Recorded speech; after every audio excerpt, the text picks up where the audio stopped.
In Section 4, we're going to pick right back up with our portrayal of the key players in the ocean transportation ecosystem. You might recall in the previous section, we left off with a full container load NVOCC. Here, we're going to present a less than container load NVOCC, that non-vessel operating common carrier, the definition of which is actually upcoming 1 or 2 slides ahead. Right now, let's focus on the less than container load component, the LCL component of this definition. These are companies that specialize in the provision of services related to consolidated less than container load shipments, where multiple shippers, multiple suppliers overseas don't have enough cargo to fill their own containers, full container load, and they're using the services of a company, typically a freight forwarder or a 3PL, to consolidate cargo on their behalf in containers with freight from other shippers. At the risk of being yet again a broken record, we have a bunch of stuff on LCL service providers coming up. IMC, second bullet, Intermodal Marketing Company. We mentioned this briefly in a previous section. Whenever we see the term IMC, that is specific to U.S. transportation, typically truck to rail to truck. In the image on the right, this is a portrayal of some of the services that IMCs provide. It's important to point out, as we'll see in just 1 second, that IMCs don't operate their own assets. They certainly don't own the railroads, equipment. They're organizing transportation, kind of like a freight forwarder for rail transportation in the United States. An intermodal marketing company is a firm that contracts with rail and truck transportation service providers, the rail people, the trucking people that own these assets, to provide integrated transportation solutions under a single bill of lading. We said this previously. IMCs oftentimes use a combination of their own assets. Sometimes they do own trucks. Sometimes they do own equipment, trailers, as they're called, as well as those of their contracted carriers. They can mix and match, these IMCs. Very flexible, very analogous to a freight forwarder for intermodal transportation in the U.S. And predominantly intermodal in the U.S., truck to rail to truck for final delivery. Moving along, less than truckload carriers, specific to the U.S. within that import ecosystem. It's a trucking company that specializes in the consolidation of less than truckload shipments, not to be confused with less than container load. Whenever we hear the term LCL, less than container load, that's automatic ocean freight consolidation. Sometimes people get confused or use the two terms interchangeably. LTL and LCL are not the same thing. LTL, specific to trucking of consolidated shipments in the U.S. That's why it's called LTL. Less than container load, specific to ocean consolidated transportation. Let's continue on to bullet point 2, a liner service, yet another term related to the steamship lines, the ocean carriers, whereby a liner service, it's simply a steamship line that offers a regularly scheduled service between 2 or more ports. The classic, Yantian, South China, to the port of Long Beach on the West Coast. That's just one example. There are literally hundreds, if not thousands of them around the world. A regularly scheduled service between 2 or more ports. So coming out of Europe, you could have a steamship line that starts out in Hamburg, stops in Antwerp, and then comes across to the U.S. and goes from Boston to New York, New Jersey, down to Philly. These are called port strings or port pairs, but it's a regularly scheduled service of container shipping. Last bullet on this slide, marine cargo insurance providers. As the name would indicate, these are companies that offer different levels of cargo insurance. Let's move on to some more ocean-specific key players. The MTO, also known as a marine terminal operator. We mentioned this briefly in a previous section. There's a little more detail here. And an MTO is essentially a company that contracts with landlord ports, entities that actually own port operations, state port authorities, and ocean carriers to provide land-side services such as container loading and offloading, stevedoring, that's running the terminal basically, container storage, chassis storage, and equipment repair. anything that goes on at an ocean port. And by the way, a port can have many different terminals. There are at least 2 at the Port of Savannah, to use another example. But marine terminal operators, they do just that. They operate the terminal.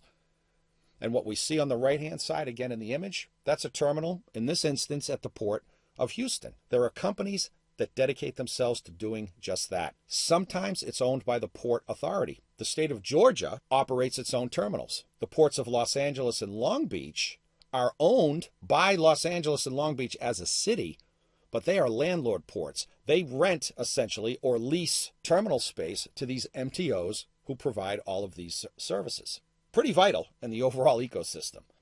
Here's that NVOCC definition we spoke of a moment ago, a non-vessel operating common carrier.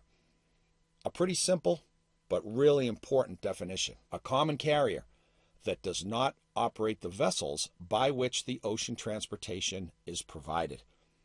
That can be a little confusing. For as short a sentence as it is, if one is not familiar with NVOCCs, it can really be confusing. We'll be clarifying this point multiple times, so if it remains confusing even after this definition, not to worry. We're talking about essentially ocean freight forwarders that have a license from the Federal Maritime Commission to operate as a steamship line without having to own any steamships. Think of it as a travel agent for ocean containers. More on that in a bit. NVOCCs, super important as it relates to our key players in the ocean transport ecosystem. Port authorities, we spoke of this just a moment ago. These are state or city governments that operate port facilities. We mentioned the state of Georgia just a moment ago. That's one good example. A rail carrier. These are the railroads in the United States. The BNSF, the Burlington Northern Santa Fe, the UP, Union Pacific, Norfolk Southern. There are others, but those are 3 examples. These are the railroads that transport ocean containers to and from inland destinations or origins as part of an intermodal service. We've talked about intermodal a bunch of times. It can be ocean transportation tying into rail transportation, as we see in our image on the right. Those are cranes in the background of that image in close proximity to the railhead, the rail operation. Intermodal is also truck to rail to truck, as we have mentioned a couple of times now. Bottom line, and we'll see this in its separate module, rail carriers are a vital player in the ecosystem.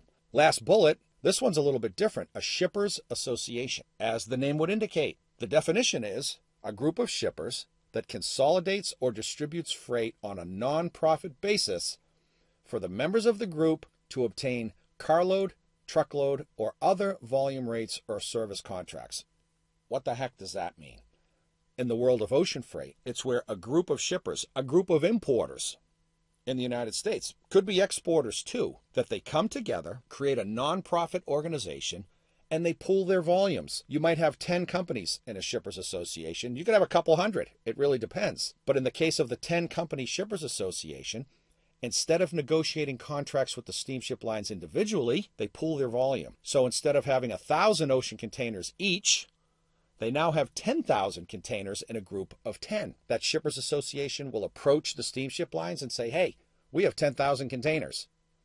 What can we get in terms of a volume discount? That's what shippers associations do. They can exist as importers and exporters. 2 more slides in this section. The steamship line, the big player in this module, is a carrier that provides containerized shipping services. We can see it in the example on the right. That's a container ship being operated by a steamship line, also known as a carrier or an ocean carrier. We will use those terms interchangeably.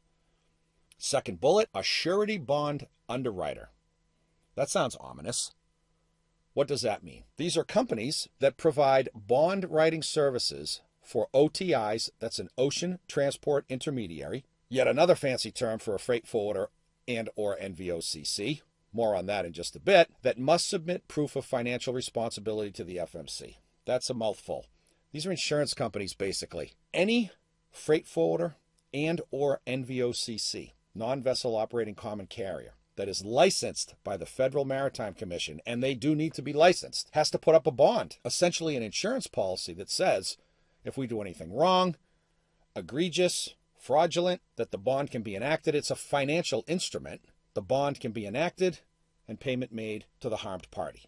We should say that surety bonds, in this instance, are not related to the type of bonds that an importer needs to work with Customs and Border Protection. We'll cover that in a separate module. This is related to ocean transport intermediaries, freight forwarders and NVOCCs that have to have a bond in place to be licensed by the Federal Maritime Commission. As we said, we'll say it again as a trade tip, in the above instance, think of a bond as being similar to an insurance policy. Tariff publisher. As it stands today, the tariffs or rates charged by steamship lines, by NVOs, marine terminal operators, they have to be published. And those publications are carried out through companies called tariff publishers. These are independent firms that can be used by a vessel-owning common carrier. We'll see that definition in the next section. The NVOCC and the marine terminal operator that we spoke of. They have to file tariffs with who? The FMC. Unions, port and terminal workforces with collective bargaining capabilities. Many port operations in the U.S. are unionized. Many aren't. It's important to be aware of them as a player because they provide vital services. Their members provide vital services on the terminals and in different places.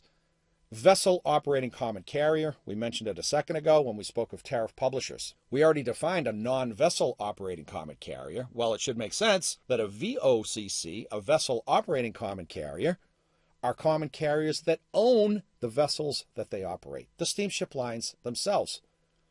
The NVOCCs are almost like wholesalers who are licensed by the Federal Maritime Commission that can contract with the ocean carriers, the companies that own the ships, to turn around and resell space on those ships. We'll get into that deeply in upcoming sections.